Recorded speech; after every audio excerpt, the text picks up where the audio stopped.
হজ কখন বাতিল হয়? হজে কখন দম ওয়াজিব হয়? হজে যদি দমে শুকর দেওয়ার মতো টাকা না থাকে করণীয় কি? হজ কখন বাতিল হয়? হজ বাতিল হবে যদি হজের কোনো ফরজ কোনো হাজী সাহেব তরক করেন।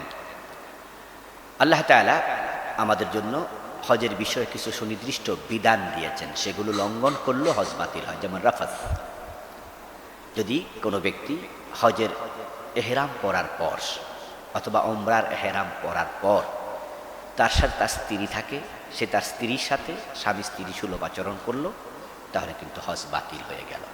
এটা একটি। আর হজের ফরজ তো তিনটি, এহরাম বাদে নাই, হজ বাতিল। আরাফার ময়দানে যাই নাই, হজ বাতিল। তাওয়াফে জিয়ারত করে নাই, তার হজও বাতিল। এগুলো ফরজ। যদি সে ফরজ তরক করে দেয় তাহলে দম দিয়েও কুলাতে পারবে না, কোনো জরিমানা দিয়ে মিনিমাইজ হবে না। কারণ দম ওয়াজিব হয় যদি হজের কোনো ব্যক্তি ওয়াজিব তরক করে।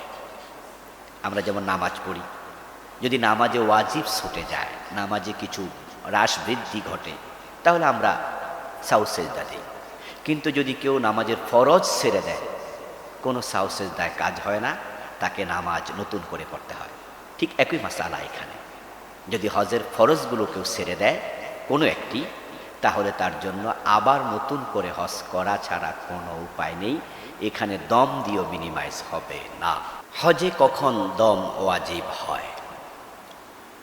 যদি হাজী সাহেব হজে এমন কোনো কাজ করেন যে কাজ করলে পরে তাকে জরিমানার মুখোমুখি হওয়া লাগবে, শরীয়ত তার উপরে একটি প্রাণী হারামের সীমানা জবেহ করে সেটা সাদাকা করাকে আবশ্যক করেছে, এটাকে দম বলা হয়।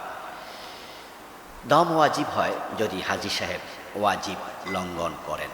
হজের যে ওয়াজিবগুলো আছে, যেমন মুজদালেফায় তিনি অবস্থান করলেন না রাতের বেলায়, তাকে জরিমানা হিসাবে একটি পশু জবে করতে হবে, এটাকে দম হিসাবে জবে করা। যদি সাফা মারোয়ায় তিনি সাই না করেন, তাকে দম দিতে হবে। যদি তিনি রমিল জিমার না করেন, অর্থাৎ কঙ্কর তিনি নিক্ষেপ না করেন মিনার সেই নির্দিষ্ট জায়গায়, তাকে দম দিতে হবে। অথবা যদি তিনি মাথা কসর অথবা হলক মুন্ননও করেননি এবং তিনি মাথার চুল ছোট করেননি, তাকে দম দিতে হবে। যদি বিদায়ী তাওয়াফ না করে দূরের হাজিরা, তাকেও দম দিতে হবে। বিদায়ী তাওয়াফ না করে দেশে চলে এসেছেন, বিদায়ী তাওয়াফ করতে মনে নাই অথবা তাড়াহুড়োর কারণে করতে পারেননি, আপনাকে দম দিতে হবে। কিভাবে দম দেবেন একটু পরে বলছি। তাওয়াফে জিয়ারাতে যদি বিলম্ব করে দম দিতে হবে, অর্থাৎ তিনি 10, 11, 12 জিলহাজে এই 3 দিনে তিনি মূল তাওয়াফ যেটা ফরজ তাওয়াফ সেটা করেননি, 13 তারিখ 14 তারিখে করেছেন অথবা আরও পরে করেছেন, উনাকেও দম দিতে হবে। মিনায় রাত যদি একবারে না থাকেন, একদিনও থাকেননি, তাকেও দম দিতে হবে। ওলামায়ে হানাফ বলেন এটা ওয়াজিব, দম দিতে হবে। মিকাত অতিক্রমের পূর্বে হেরাম বাঁধেননি, তিনি হেরাম বেঁধেছেন, তবে মিকাত পার হওয়ার পর টেরই পাননি কখন মিকাত পার হলেন, তাহলে তাকেও দম দিতে হবে। দম দেওয়ার সিস্টেম হলো হারামের সীমানা। তো দেশে চলে আসছেন, তিনি হারামের সীমানা কিভাবে দম দেবেন? উত্তর হলো তিনি ওখানে কাউকে দায়িত্ব দেবেন। তিনি সৌদি আরবে তার কোনো বন্ধু বান্ধব পরিচিত কাউকে বলবেন যে আমার পক্ষ থেকে সেখানে একটি ছাগল, দুম্বা, ওট ইত্যাদি তুমি কিনে সেটাকে হারামের সীমানায় জবে করে গরিবদেরকে দিয়ে দাও। এটাকে এভাবে আদায় করতে হবে। বাংলাদেশে ফিরে চলে আসলে এ দেশে জবে করলে কিন্তু হবে না, কারণ দম এটাকে হারামের সীমানায় দিতে হয়। এহরাম ব্যতীত মিকাত অতিক্রম করলে দম দিতে হবে বলেছি আমরা এইমাত্র। এরপরে বলেছি যে এহরামে নিষিদ্ধ কিছু কাজ আছে।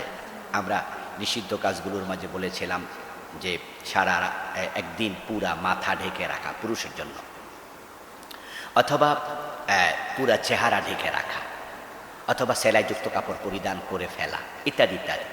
আমরা নিষিদ্ধ কাজগুলোর একটি ফিরিস্তি ইতিমধ্যে দিয়েছি আপনাদের কাছে। যদি নিষিদ্ধ এই কাজগুলো কেউ করে ফেলে তাকে দম দিতে হবে।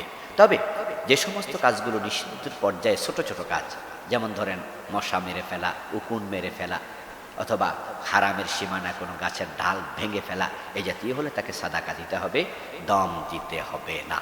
হজে যদি দমে শুকর দেওয়ার মতো টাকা না থাকে করণীয় কি? আমরা জানি যে যারা হজ করতে যান তাদেরকে সেখানে একটি কোরবানি করতে হয়। কোরবানি যদিও এটা ঠিক শব্দ নয়, কোরবানিকে বলা হয় উদহিয়া। এটা যার সম্পদ আছে তার উপর ওয়াজিব। কিন্তু আমরা হজের সাথে যেটা দিই এটা আসলে কোরবানি নয়, যদিও আমাদের দেশে কোরবানি শব্দটা বলে আর কি। এটা হচ্ছে দমে শকর। যে ব্যক্তি হজ্জে তামাত্তু করবে এবং হজ্জে কেরান করবে তার জন্য এটা দিতে হয়। অর্থাৎ যে ব্যক্তি ওমরাও করবে হজও করবে, তাকে কৃতজ্ঞতা স্বরূপ, আল্লাহ শুকরিয়া স্বরূপ সে একটা কোরবানি করবে, একটা দম দেবে, একটা প্রাণী জবে করবে। এই জন্য এটা দমে শকর। আর যে ব্যক্তি ওমরা করবে না, শুধুমাত্র হজ করবে, তার জন্য কিন্তু এ কোরবানি ওয়াজিব নয়, দমে শকর ওয়াজিব না। অর্থাৎ হজ করার তিনটা নিয়ম আছে। তো একটা হলো ইফরাদ, আর একটা তামাত্তু, আর একটা কেরান। তো যারা শুধু হজ করবে, ওমরা করবে না, তাদের জন্য দমে শকর নেই। তা আমাদের বাংলাদেশ থেকে যারা যান, আমরা অধিকাংশ কিন্তু ওমরাও করি, আবার আমরা হজও করি। হয়তো কেউ একসাথে করে, একসাথে করলে কেরান, অর্থাৎ তারা মাঝখানে এহরাম ভাঙে না, হজের পোশাক পরে থাকে, ওমরাও করলো পরে হজ করলো, এটা কেরান। আর যারা ওমরা করার পর এহরাম খুলে ফেলে, পরে 8 তারিখে আবার এহরাম পরে হজের জন্য, প্রথমে ওমরা এরপরে এবার হজ, এটা তামাত্তু।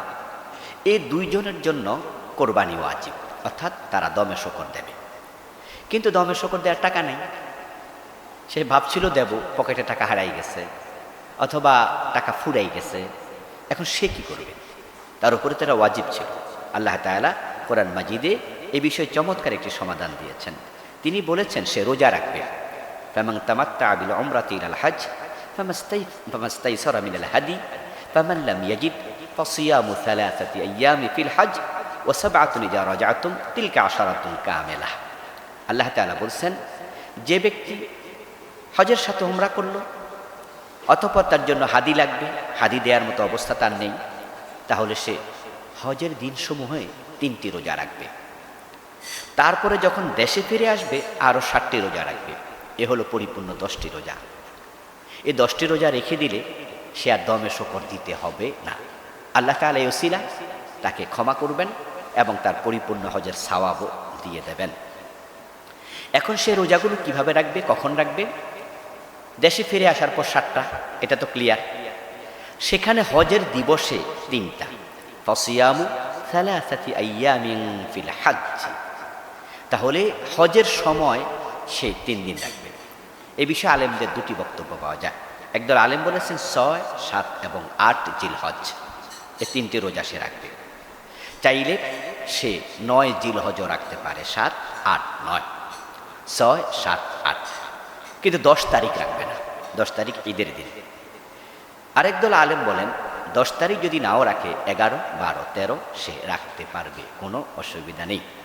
যদিও হাদিসে 5 দিন রোজা রাখা হারাম, তার মাঝে ঈদুল আজহার দিন এবং তারপরে আরও 3 দিন, এ হলো 4, ঈদুল ফিতরের 1 দিন, এ হলো 5। কিন্তু এই ব্যক্তির জন্য এটা ভিন্ন মাসালা। একদল আলেম বলেন সে 11, 12, 13 এই 3 দিনও চাইলে সে রোজা রাখতে পারবে, যদি দমে শকর সে না দেয়। জাযাকুমুল্লাহ, হাসানাল জাযা।